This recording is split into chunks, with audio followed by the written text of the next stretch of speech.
उस वक्त। ये धन्यवाद। भारत एक किस्म से दो जंग लड़ रहा है, एक तरफ कोविड तो दूसरी तरफ चाइना की फौज लद्दाख में हमें तंग कर रही है, घुसने की कोशिश कर रही है। तो आप जो है, आपकी सरकार जो है इन दोनों से जूझ रही है, इसलिए मैं सवाल पूछना चाहूँगी कि पहले तो कोविड के बारे में। मैं एक बात स्पष्ट कर दूं, दोनों जंग हम जीतेंगे और जनता को आश्वस्त करना चाहता हूं कि मोदी जी के नेतृत्व में दोनों जंग जीतेंगे। परंतु आज मैं सिर्फ कोविड और विशेषकर दिल्ली की कोविड की परिस्थिति के लिए बात करने के लिए आपके सामने हूं, क्योंकि विगत 2 सप्ताह में दिल्ली में बहुत सारे कदम उठाए गए हैं, कोऑर्डिनेशन भी बढ़ा है और धीरे धीरे स्थिति को हम सुधारने का प्रयास कर रहे हैं।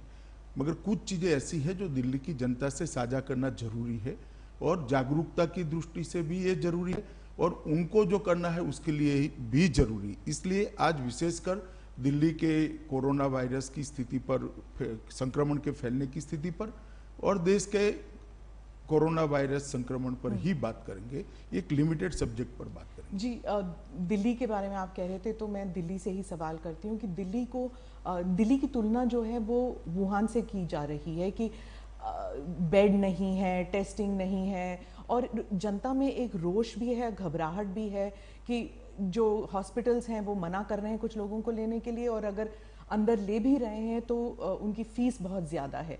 तो इसको निपटने के लिए क्या किया जा रहा है? देखिए, मैं थोड़े चरणबद्ध आपके सभी सवालों के जवाब दूंगा, मगर पहले मैं एक स्थिति स्पष्ट कर दूं कि लगभग जून के दूसरे सप्ताह में दिल्ली के उप मुख्यमंत्री मनीष सिसोदिया का एक बयान आया।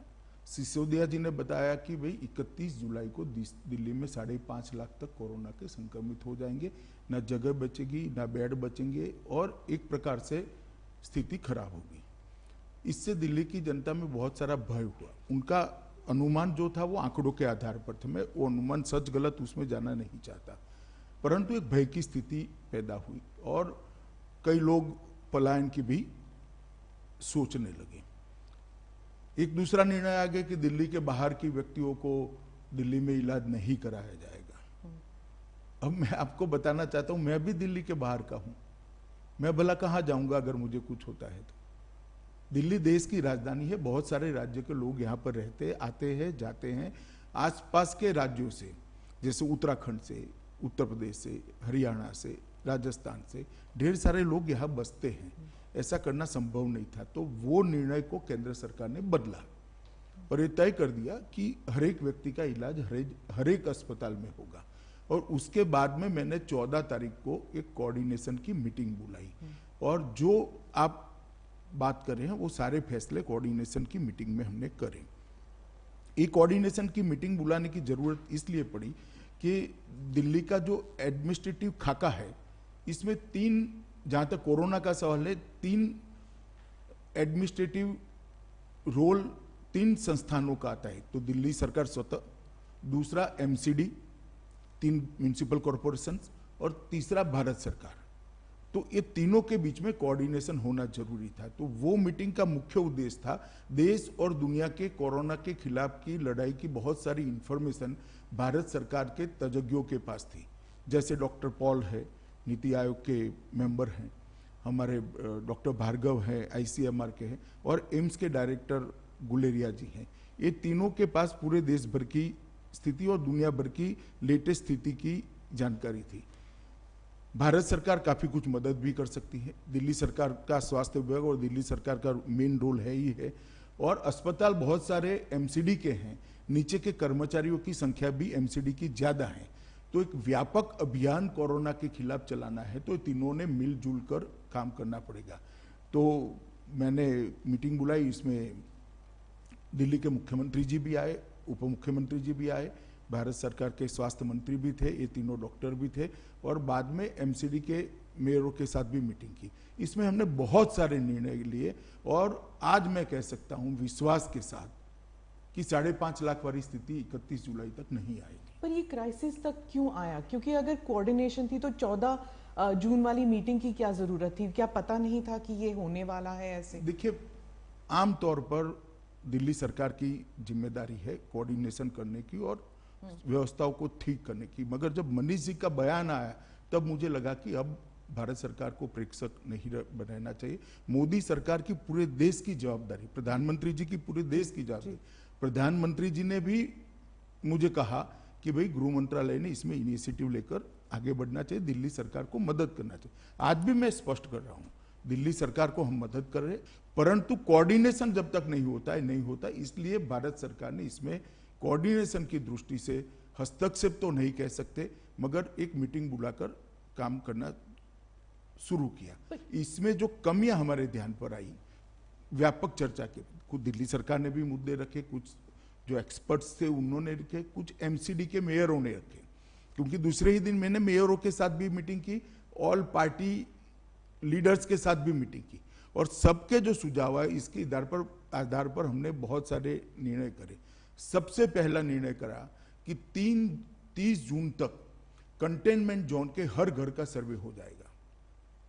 इसमें हल्का सा भी लक्षण है जिसमें कोरोना का खांसी भी है, जुकाम है, बुखार है, कुछ भी है, सर दर्द है, सूंघने की क्षमता चली गई है, टेस्ट चला गया है, ये सारे लोगों की सूची तैयार करी और हमने मास लेवल पर टेस्टिंग बढ़ाया।